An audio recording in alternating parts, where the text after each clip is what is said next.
Thank you all once again for responding to our invitation. I am happy I'm joined here by a few distinguished faces.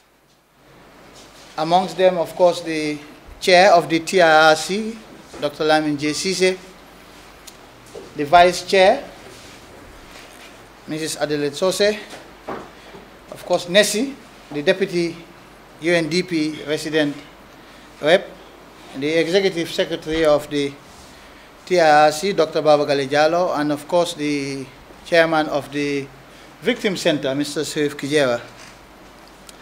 I'll just read the statement that I have, after which I will invite the TRRC chair to make a few statements in reaction to my remarks, and then I'll invite the chair of the Victim Center, Mr. Sirif Kijera, to also make a few remarks, and then I'll a few questions, just a few questions, because we should have started at noon. We didn't start. It's an hour late, but better late than never. So I'll just read my statement very quickly.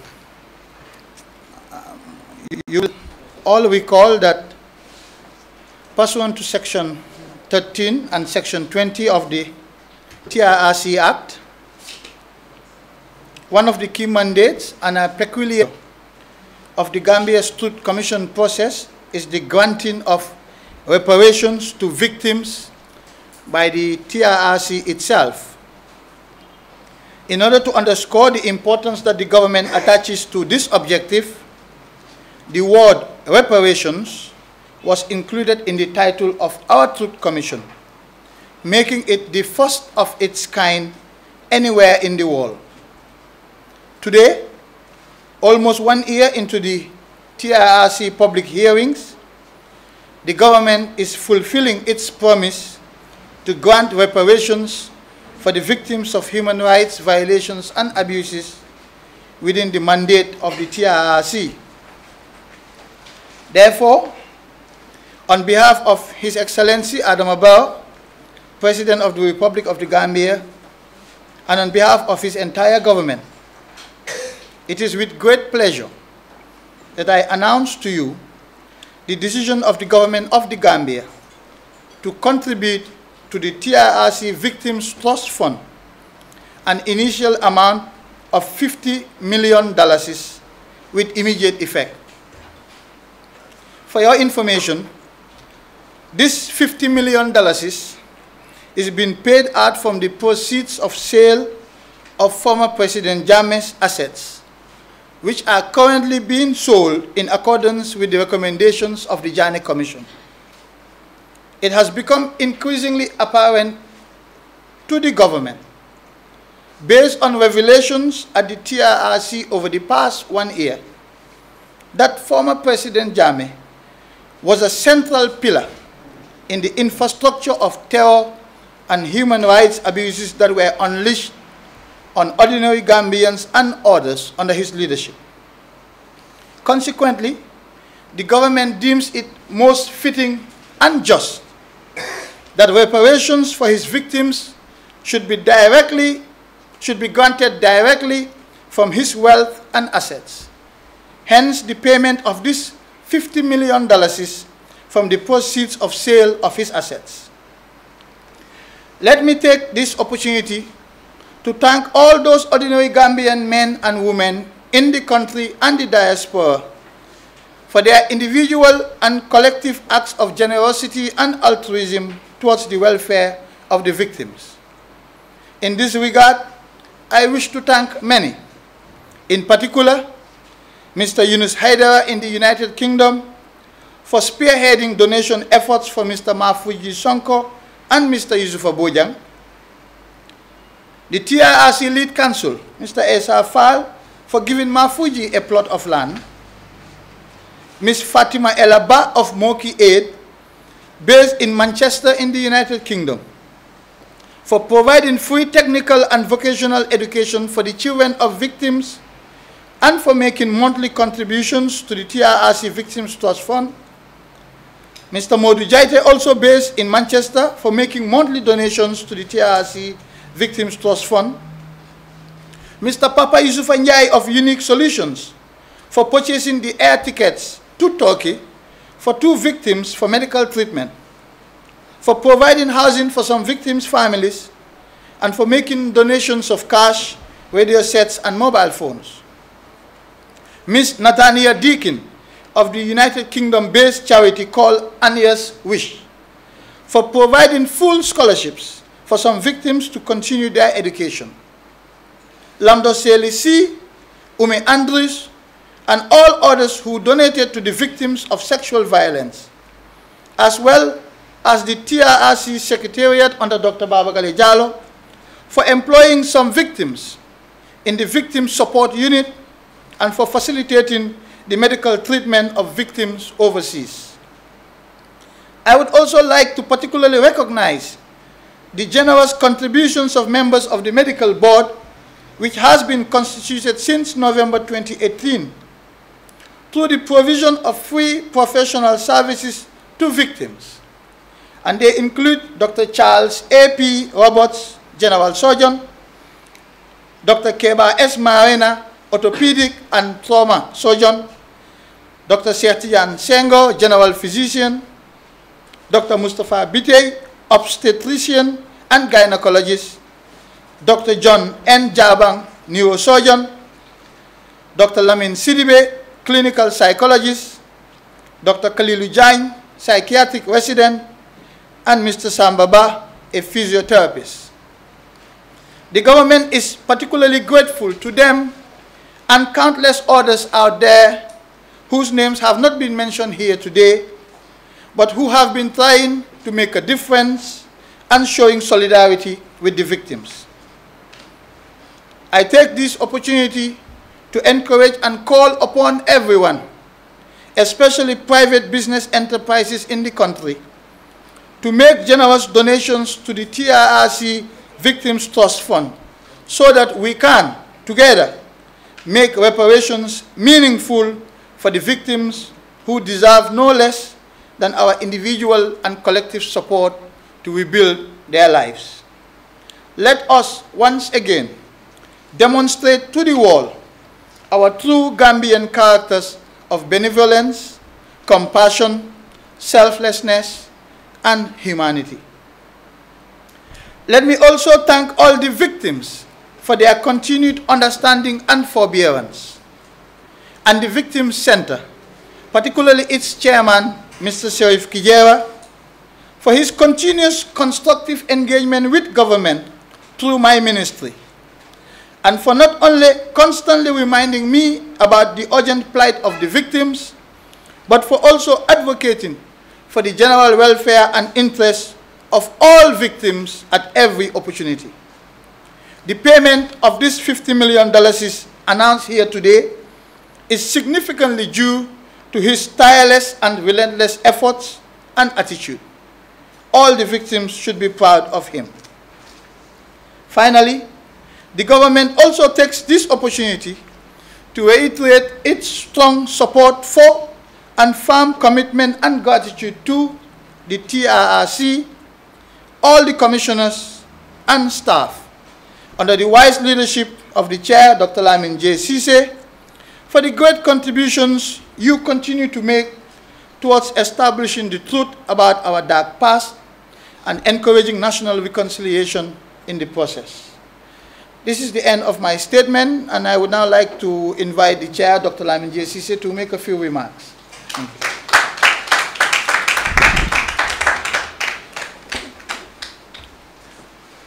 Thank you very much indeed, Honorable Minister of Justice and Attorney General.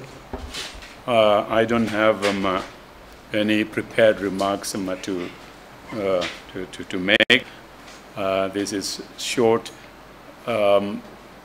response to what the Minister has just announced. We are indeed, we at the TRRC, the commissioners, the team that is here, and the entire staff of the TRRC, very grateful indeed for the announcement that's just been made by the minister. $50 million is a splendid contribution to be made by the government to the reparations fund that we have established, announced a few weeks ago, to have the list of assistance that's been given by Gambians that the minister has gone through is indeed a very, very good gesture on the part of all Gambians to assist in the healing, the reconciliation, and hopefully bringing justice to this whole process. The victims deserve this kind of attention. They are the ones who really suffered enormously under 22 years of dictatorship, the brutalities that you have heard in the proceedings of the TRRC. Those victims cannot be forgotten. I trust that given the nature of our people, of our country, it will happen.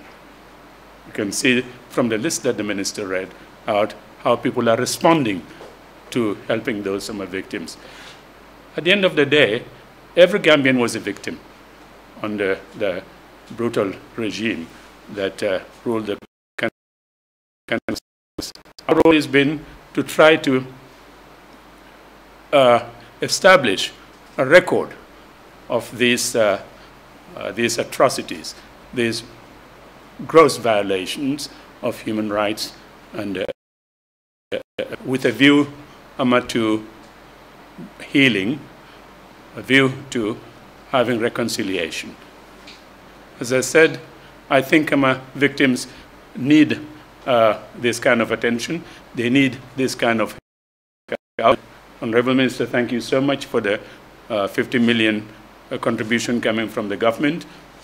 It's a first step to bringing about that healing, bringing about reconciliation, and just also justice. Who have been victimized, being helped, being assisted in that way. Your contribution will help us move the process of reparations the way we are doing it in a very uniquely Gambian way. Again, thank you so much, Honorable Minister. Thank you for the contribution to our trust fund account. We are very grateful indeed. Thank you. Thank you.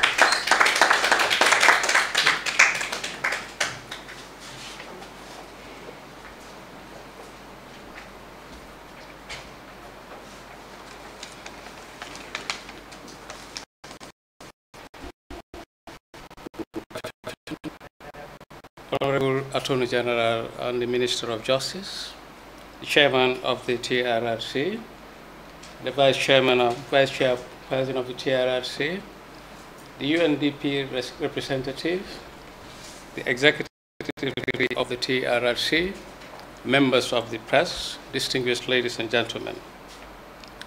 2.5 years ago, the Gambia embarked on a journey to undertake critical reforms to redress and seek justice for past human rights violations.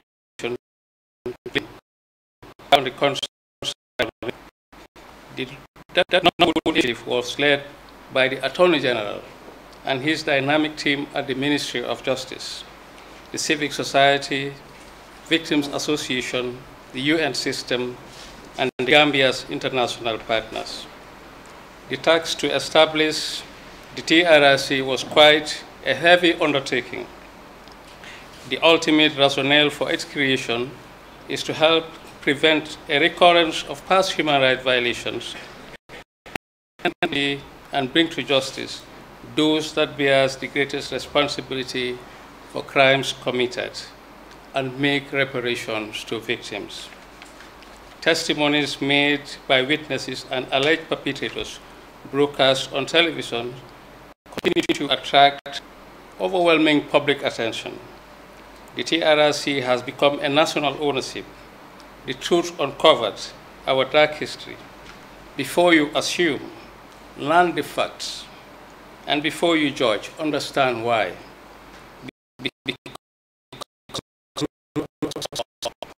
Today's ceremony reaffirms government commitment to fulfilling its obligation towards reparation of victims. It is another milestone achievement and a vote of confidence to the mandate of the state. With this commitment and responsibility taken by the Gambia government, and victims are well assured that the reparation is a serious business for the TRRC. 2 months ago, the government launched a victims providing to victims of human rights violations. Today, the government is paying $50 million to the Victims Trust Fund and setting the pace for others to follow. Therefore, we call upon the private sector to own the process and donate to the Victims Fund.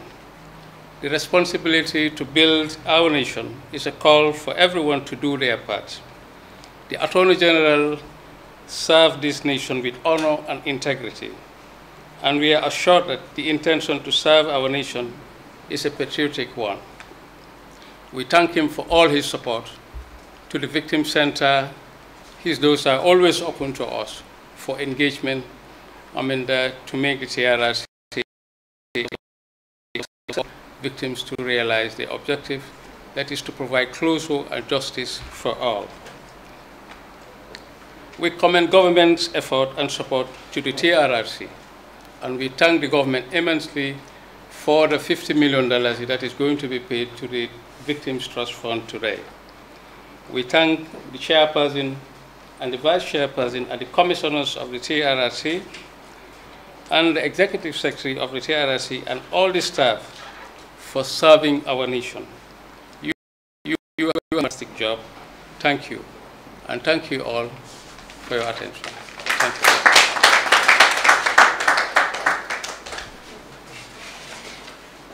you. Like I said, we started very, very late, so very few before we break off. I'll just take maybe 2 or 3 questions at most. Otherwise, you all seem happy and satisfied. You're all okay. Thank you very much. So no questions. I think the ceremony is over. We can go back up.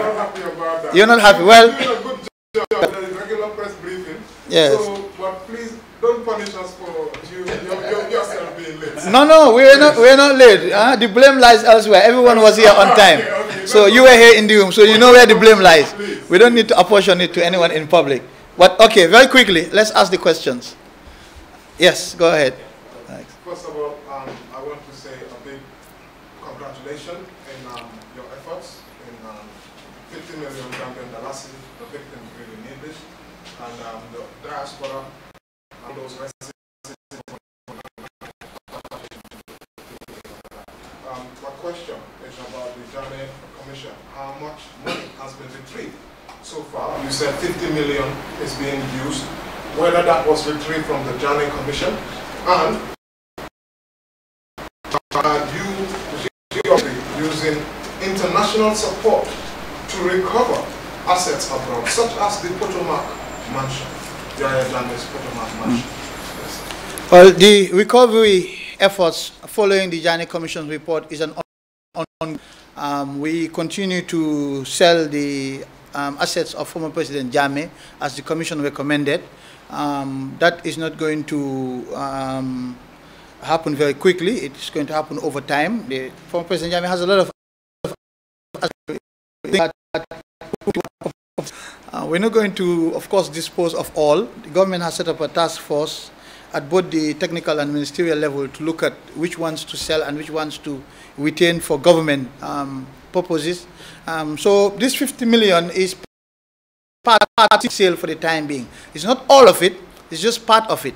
And we thought, since he was a central pillar, as I said in my statement, in the infrastructure of terror under his leadership, he should pay from his own pocket reparations to the victims. Now, in terms of, what was your second question again? What international support? We are getting a lot of international support. You're right. We're getting a lot of international support. As I said the last time, I am in constant discussions with the with authorities in the United States government. They're very cooperative. They're very helpful. But not only that, we continue to follow former President Jammeh's assets abroad. I am not at liberty to disclose because these are very complex, sensitive matters, and people to move assets if they've been followed in a particular jurisdiction. But we haven't relented. We are working on that. We are working on several law enforcement agencies and others in several countries. So we haven't relented on that. Let me. Yeah. Yes, my name is Olinjai. I want to ask you, you said the 50 million was generated out of the properties of former president that were sold. I want to ask you, don't you think the government is preempting the recommendations, if there will be any, at the end of the day, by the TRRC in that effect? The other question that I want to ask is, this 50 million, is it a one-off payment, or the government, as time goes on, will be paying more trust fund? A question on preemption. What do you mean about that? What are we supposed to be? You indicated in your speech that former President Jammeh was a central pillar in the terror infrastructure. Yes. And as a result, you are saying that he should pay from his own pocket. So don't you think about the TRRC, when the investigation is done, the TRRC would make certain recommendations. So that's why I said whether it is your view that the government is preempting that effort. I think you're confusing two things here. I think the TRRC will government has an obligation to provide the monies for that reparation. So where the government takes that money is not a question for the TRRC, it's a question for the government, so long as it provides that money. In terms of labeling Jammeh as a central pillar, it does not mean the TRRC is going to hold that Jammeh bears the greatest responsibility, or he is amongst those or not. Let's remember, the TRRC is mandated to identify only those who bear the greatest responsibility. Now, nothing I have said here in terms of Jammeh as a central pillar in the infrastructure of terror determines whether he is amongst those who bear the greatest responsibility. But I think that question really is not a serious one. We have had a year of testimony, and I think Jammeh's name every now and then. And so insofar as Jammeh is concerned, I would actually dare say that, come on, I think the facts are speaking for themselves. I don't need to go into that. In terms of whether this is a one-off payment, an initial payment of 50 million. So that word initial speaks a lot about where we are in terms of payment, for the payments. Yes, let me just give to Barry here. Thank you very much, Honorable. I have a question about the arrest of Michael Correa in the U.S., whether the government would seek an extradition. Thank you very much. I'm afraid I cannot confirm or deny anything about Michael Correa for the time being. When I have something to share with you, I'm sure you know, I will call that. But right now, I am not in a position to confirm or deny anything about that. We are working with the U.S. authorities, and until we are clear about where we are, I can't share anything, unfortunately. Yes, Abdullah. You were the Rwanda president, and we know that Rwanda has demonstrated that reparation is not a big challenge for both countries. You know, they levy a tax at national level that make it mandatory. Including victims, you contribute to the fund. So what is preventing Gambia government to follow the footsteps of Rwanda? The second question is about a statement made by Babaka Tomojata. They made it clear that they reject the Jammeh Commission. Produce the receipt of Jammeh's asset that we are sold. So what is your take on it? Well, you know, reparations are always a very thorny issue. everywhere. We knew that. It's still an issue in South Africa, considering, if you consider how long ago the Truth Commission process ended, or indeed in Sierra Leone. But every country determines its own particular models for reparation. Rwanda has adopted an approach that they thought fits Rwanda, given the context under which they had their own transitional justice process. And the Gambia has adopted a model that we think fits our context here. And the bottom line is that reparations are being provided, whether it's through one particular model or another. Rwanda is providing it, we are providing it. It's not as if we're saying we're not providing it. What the announcement we made today is clear testimony that the government is committed to providing reparations. How we do that would be up to government. So if the complaint was that the government didn't provide reparations, then perhaps I would understand the rationale for your question. But the fact is that it's been provided. How we're doing it depends on how best we think our own context fits into the strategy we are adopting. You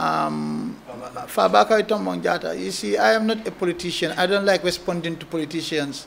So I will not respond to that question respectfully, if I may. If you ask me that question coming from you, I will happily respond. But to quote a politician and ask me to respond, you're putting me into the political arena, and I don't want to do that. I'm not a politician. I don't like getting into...